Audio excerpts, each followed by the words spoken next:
Okay, welcome back. So last time I said we would talk about some of the social challenges that we have in South Africa.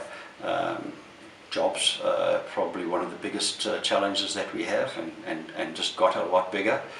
And there are so many associated ills that come with joblessness, such as crime and poverty, and the general load on the fiscus is a massive problem. So we have to be very cognizant of how we go about our energy transition. To simply shut down coal-fired power stations would not be viable, notwithstanding that the sun doesn't shine at night, so solar doesn't really help you much. You still need the base load or some kind of storage, and for now we are stuck with coal. However, it's not an efficient way of even creating jobs, and so again, to give you some kind of an idea, 1 megawatt of coal generation requires 1.7 jobs, or delivers 1.7 jobs. 1 megawatt of nuclear power delivers half a job. A megawatt of gas, 1.2 jobs. Concentrated solar power, so those are those parabolic mirrors that shine into a central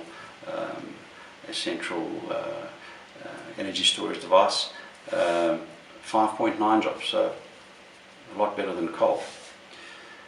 Solar PV, 35.4 jobs for 1 megawatt of solar PV.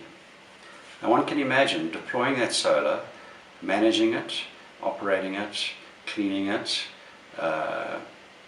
maintaining it, requires various levels of skills first of all.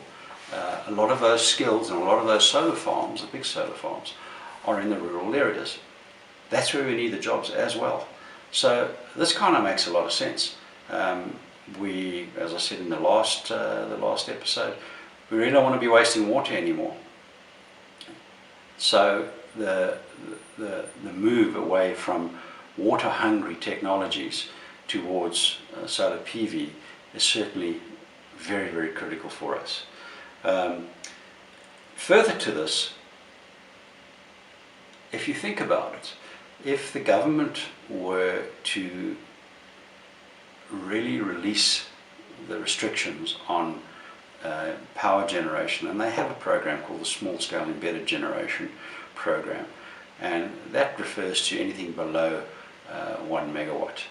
And typically on your building or your house you would have less than that, unless it's a very large premises. So and the idea there is that by registering with the local municipality, that you can actually deploy solar onto your home. It's completely legal. It has to be compliant with certain standards, which I think we're all in support of. We don't want an unstable grid because someone's using cheap or inefficient technology or has had it installed incorrectly. There has to be certain standards. This is the national grid, and there is only one. It's one thing. We know it's made up of multiple parts, but if one part in a particular area goes wrong, it starts to affect the rest because of the demand. So really the small scale embedded generation program is now starting to really find its feet. The government have, I think, with the urgency around load shedding stage 8, excuse me, it has really taken off, and we're now seeing that small scale embedded generation program is finding its feet. The problem is that a lot of people don't know that. They think that, well, I can't put solar onto my house, it's against the law, and I can't connect into the grid. And you actually can. There are standards that we have to comply with, but you can. The inverters that we use have to be approved by the relevant authorities. So it is there and it's available, and a lot of people don't know about it. So it really is an important thing for us to look down the road of saying, well, aside from the utility scale area where you have these bid windows in the REIPPP, the domestic level, such as myself at home, or yourself at home, or in our businesses, on the buildings, we need to do this as well, because it's going to save us money on electricity. It's going to save water for the planet, or for South Africa particularly in our case, and it's going to create jobs.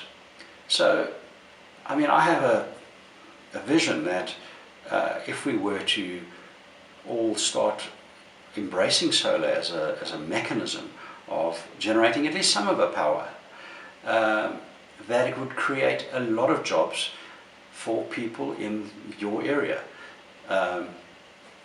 wherever you may live. I think that the key to this whole challenge is education and training.